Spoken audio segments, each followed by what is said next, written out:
Good morning guys. Kasama ko sa Business Mindanao sa aking mga followers, sa aking mga viewers, sa aking subscriber dito sa aking channel Cebu Kayo Kasabong TV. Andito naman ako sa inyo ngayon magbigay o kunting tips, sampung ba sa inyo. Bago ang ipagpatuloy ko sa mga subscriber, sa aking mga followers, sa aking mga viewers, sa aking channel, sa aking Kasabong TV. Maraming salamat sa pag-support niyo sa mga content na i-upload tungkol sa pag-videos ko sa mga sarili kong ito na siya kasabong ipakilala ko na sa inyo. Ito na siya ang kapatid ng puti na sinasabi ko sa inyo na process ng high action lock at saka ito na siya ang pangalawang black itim. Ito limbuyugin. Kaya ang pag-limbuyugin niya dahil process sa puti ganyan na ang niya.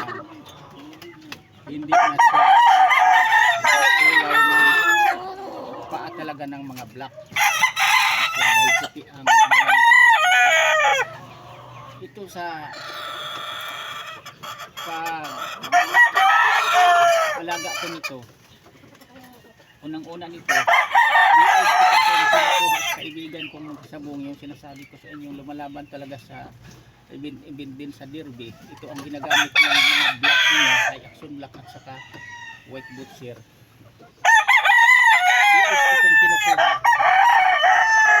Ang pag-alaga ko nito, sinubaybayan ko ito kung magkaroon ba ng sakit-sakit. Hindi talaga to siya nagkaroon sakit. Kahit sipon apat itong magkapatid, dalawang limbuyugin black, dalawang puti. Hindi talaga ito sila nagkakasipon hanggang ngayon na yan o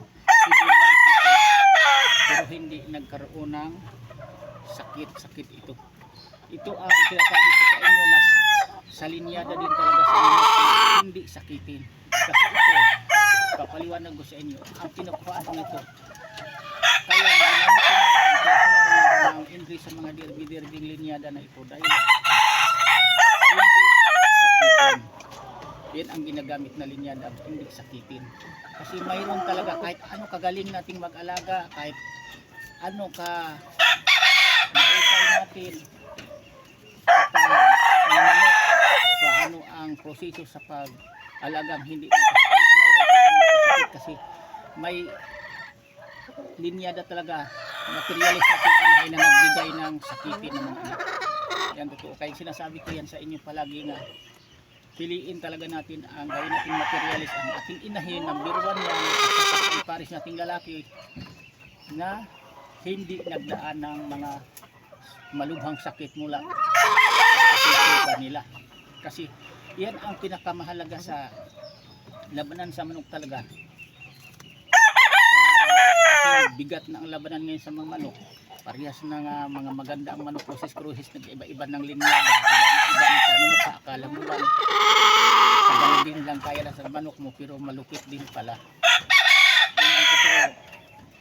Doon magkakaluyan kapag alaga at pag subaybayan talaga natin, pag subaybay kasi ang ginagamit talaga sa mga magsasabong mga ginagamit talaga yun, hindi mula pagkas-diol. Sinasabi ko sa inyo, ulitin ko sa inyo na hindi sakitin.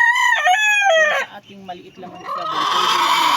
Saka ito yung advice ko sa inyo na magmantuan. Kapag nagkasipon, isang gamutan, dalawang gamutan, gumaling agad. Pero kung pabalik-balik lang ang sipon, i-reject na talaga natin yan. Kung maaari lang. Sarili ko lang itong opinion na sa inyo na yan. Kung hindi nyo yan, i-reject. Pag tawag nito, ipili din nyo ng maging kalaban nyo na sa hindi mga big time, mga manok, hindi mga galing farm. Pwede lang yun magkaroon sakit-sakit ang manok nyo sa pagpili. Sa mga manok na mga galing, mga farm, mga big time magsabong,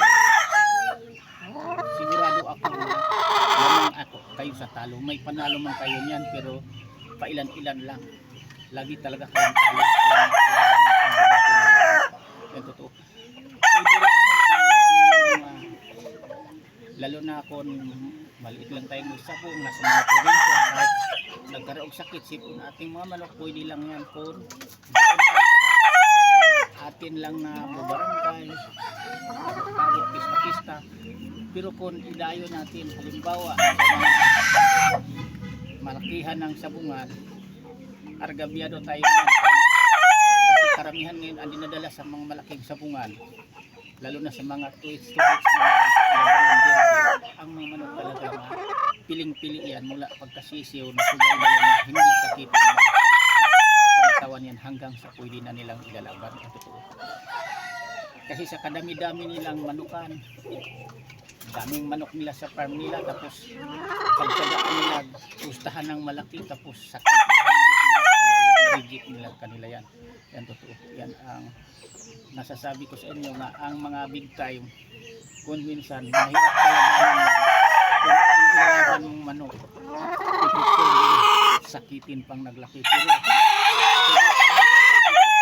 nyo nga mula pagkasisiw hanggang sa pwede ninyong alaban na hindi sakitin, sakto sa alaga, marunong kayong maghanda ng kondisyon ng alaban, yung kalaban nyo kayang kaya yan, nakalunin sa manok nyo oras na para sa na yun.